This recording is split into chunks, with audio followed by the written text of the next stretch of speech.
अच्छा, उम्मीदें होना और उम्मीदों पे खरा उतरना दो अलग अलग बातें हैं। मनु भाकर से उम्मीदें भी थी और वो उम्मीदों पे खरी भी उतरी हैं। मनु, सबसे पहले तो बहुत बहुत मुबारकबाद। मनु के गले में आप ये देख रहे हैं पहली भारतीय, इस पेरिस ओलंपिक्स की पहली मेडल विजेता हैं भारत से। मनु, ये मेडल क्या मायने रखता है? क्योंकि टोक्यो में भी हमने देखा था और टोक्यो के बाद ऐसा लगा कि मनु पता नहीं कहाँ चली गई हैं और उसके बाद आप आती हैं और जो कहते हैं ना, बैक विद अ बैंग, एक मेडल के साथ, एक ब्रॉन्ज मेडल के साथ। क्या मायने रखता है ये मेडल आज? ये तो बहुत बड़ी चीज़ पूछ ली सर आपने।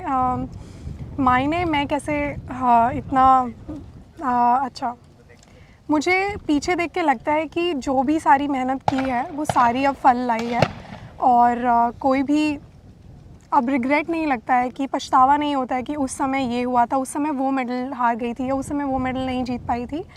तो अब वो सब हट गया है, मन साफ़ हो गया है बिल्कुल। और ऐसे लगता है कि आगे और भी बहुत सारी चीज़ें हैं देखने के लिए, बहुत सारी चीज़ें हैं करने के लिए।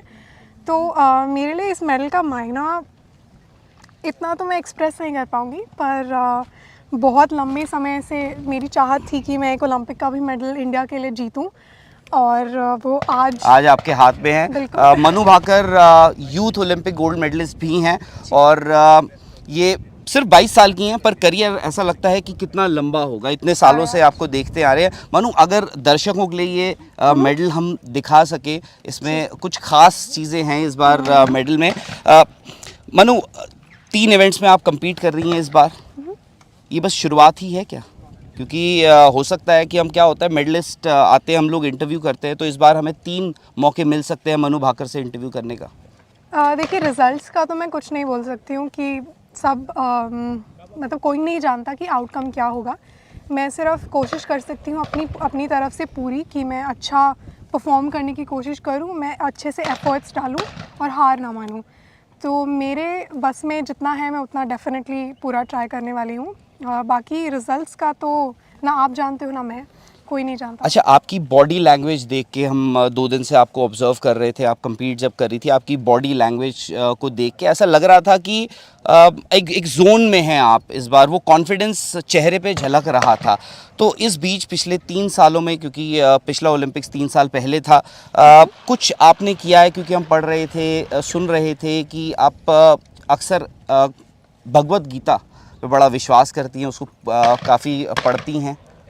मुझे लगता है कि भगवत गीता का जितना रेलेवेंस हमारे आज के भी समय में है, उतना मुझे काफ़ी आश्चर्यचकित करता है कि कितनी सदियों पुरानी चीज़ वो आज भी हम अगर ध्यान से पढ़ें तो उसका मतलब हम आज भी अपने रोज़मर्रा की ज़िंदगी में उसको ढाल सकते हैं, उसको यूज़ कर सकते हैं, इस्तेमाल कर सकते हैं। और आई थिंक टोक्यो के बाद काफ़ी मैं हताश हो गई थी। मुझे बहुत समझ नहीं आ रहा था कि क्या गलत किया या फिर क्या नहीं किया और आगे क्या करना चाहिए। तो उसके बाद जो 2022 का साल भी मेरा ज़्यादा कुछ बहुत अच्छा नहीं था। मैं टीम में थी, अच्छा कर रही थी, मेडल्स भी आ रहे थे, बट मैं अंदर से खुश नहीं थी। और 2023 में जैसे जसपाल सर के साथ मैंने किया वापस शुरू, तो उसके बाद थोड़ा उन्होंने थोड़ा रिलीजियस साइड को, मेरे रिलीजियस साइड को थोड़ा सा ऊपर उठाया और उन्होंने मतलब भरोसा दिलाना शुरू हुआ। वहाँ से मेरा कॉन्फिडेंस वापस आना शुरू हुआ। तो आई थिंक जी, कोई बकेट लिस्ट बनाई थी कि मैं अगर ओलंपिक मेडल जीतूंगी उसके बाद मैं ये करूंगी? अक्सर ये होता है, बहुत सारे सैक्रिफाइसेस देने पड़ते हैं। आप मेंटली काफ़ी चीज़ें चैलेंजिंग हो जाता है, खाना वाना जो है बहुत रिस्ट्रिक्टेड होता है। कुछ ऐसी चीज़ है कि वेकेशन पे जाएंगे, ये करेंगे? मुझे एक्चुअली फ़िटनेस करनी है। मुझे एक्चुअली मैं एक सिर्फ यही चीज़ सोची थी मैंने कि ओलंपिक के बाद मैं वापस अपनी फ़िटनेस को, जैसे मैं पहले कराटे करती थी और बॉक्सिंग किया करती थी, तो मुझे उसका थोड़ा सा याद आती है। बाकी तो मैंने सोचा नहीं कि ओलंपिक के बाद मुझे क्या करना है, क्या नहीं करना है। बस एक यही था कि थोड़ा सा फ़िटनेस पे और ध्यान देना है।